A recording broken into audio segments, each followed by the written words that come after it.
ఆచాలే మచ్చమ్మక్క మాలే ఆచాలే. Hi అండి, welcome to my channel.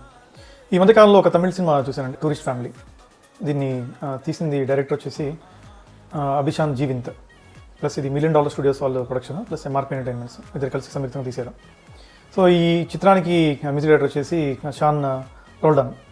Music కొంచెం highlight అయిన సినిమాలో. ఈ సినిమా IMDbలో 8.3 రేటింగ్ వచ్చిందండి. దీనికి ఖర్చు పెట్టింది కూడా వాళ్ళు 8 crores, ఆల్మోస్ట్ 80 crores పైన వాళ్ళకి గ్రాస్ కలెక్షన్ వచ్చిందండి. సో సినిమా హిట్ అని చెప్పొచ్చు కమర్షియల్ పరంగా. సో ఈ సినిమాలో మెయిన్గా కథ ఏంటంటే, ఒక శ్రీలంకన్ ఫ్యామిలీ వాళ్ళ ఆర్థిక మాంద్యం వల్ల అక్కడ శ్రీలంకలో ఉండలేక వాళ్ళు ఇండియాకి తరలి వస్తారు, ఈ రామేశ్వరంకి వస్తారన్నమాట. అది ఎట్లా బోట్లో వస్తారు, అంటే ఇది ఇల్లీగల్గా వాళ్ళ కంట్రీ నుంచి వేరే కంట్రీకి చొరబడినట్టు. సో ఇక్కడ బయట బీచ్ దగ్గర చెకింగ్ చేసే పోలీస్ చూస్తారు, వాళ్ళ వే ఆఫ్ మాడతీరు కానీ అది గమనించి వాళ్ళని వదిలేస్తారు అనుమానించకుండా. సో తర్వాత ఏమంటే వీళ్ళు వచ్చి ఒక కాలనీలో సెటిల్ అవుతారు, వాళ్ళ రిలేటివ్స్ తీసుకెళ్ళి పరిచయం చేస్తారు, అక్కడ ఓనర్ దగ్గర మాట్లాడి ఇప్పిస్తారు ఒక రెంట్కి. సో దీనికి హీరో వచ్చేసి శశికుమార్, వాళ్ళ వైఫ్గా సినిమా నటించింది, 2 పిల్లలు వాళ్ళకి. సో అది ఒక మిడిల్ క్లాస్ ఫ్యామిలీ డ్రామా అనమాట. సో ఆ తర్వాత వాళ్ళు ఎలా ఇబ్బంది పడ్డారు, అక్కడ అతను జాబ్ ఎలా తెచ్చుకున్నాడు, ఆ కాలనీకి వచ్చినాక ఆ కాలనీ వాళ్ళందరూ ప్రవర్తన ఎలా ఉంది, వాళ్ళని ఇతను ఎలా చేంజ్ చేశాడు, అతను కైండ్నెస్తో, ఎమోషన్తో, అతని హ్యూమన్ వాల్యూస్తో ఎలా మార్చాడని మెయిన్ కథ అనమాట. సో నాకు నచ్చిన అంశం ఏంటంటే, ఈ సినిమాలో మనం ఎక్కడి నుంచి ఏ ప్లేస్ నుంచి వచ్చినా ఒక చోట ఉన్నప్పుడు అందరూ కలిసికట్టుగా ఉండాలి, ఒకళ్ళు హెల్ప్ చేసుకుంటూ ఉండాలి, అప్పుడు మనం లైఫ్ హ్యాపీగా జీవించగలుగుతామని చెప్పేసి. సో ఇక్కడ ఒక కుర్రాడు ఉంటాడు ఆ కాలనీలో, అతను ఎవరు పట్టించుకోరు.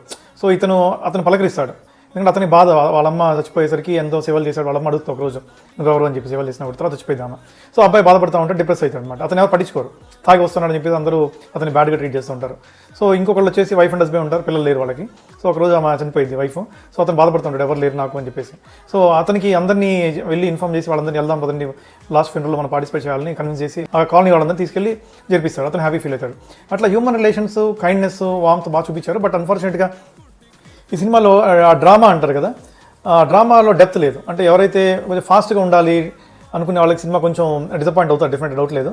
శశికుమార్ యాక్టింగ్ బాగుంది, చాలా న్యాచురల్గా అనిపించింది నాకైతే. ఇది చూడొచ్చు ఒకసారి. బట్ సినిమా అంటే ఒక స్లో నెరేటివ్, ప్లస్ దీంట్లో యాంటగోనిస్ట్ ఉంటారు కదా, విలన్ ఎవరు ఉన్నారో వాళ్ళు కూడా కైండ్ హార్ట్ ఉంటారు అనమాట. వాళ్ళు ఈజీ కన్విన్స్ అయిపోతారు, అది స్ట్రాంగ్గా లేదు.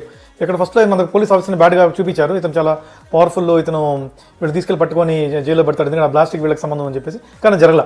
సో ఓవరాల్గా ఏంటంటే, ఎవరికైతే ఈ emotions, human values, human connect వాటి మీద కొంచెం సాఫ్ట్ కార్నర్ అయితే ఉందో వాళ్ళకి ఈ సినిమా బాగా నచ్చుతుంది. మీరు కూడా చూడొచ్చు, హాట్స్టార్లో ఉందన్నమాట. So thank you for watching my channel. Bye.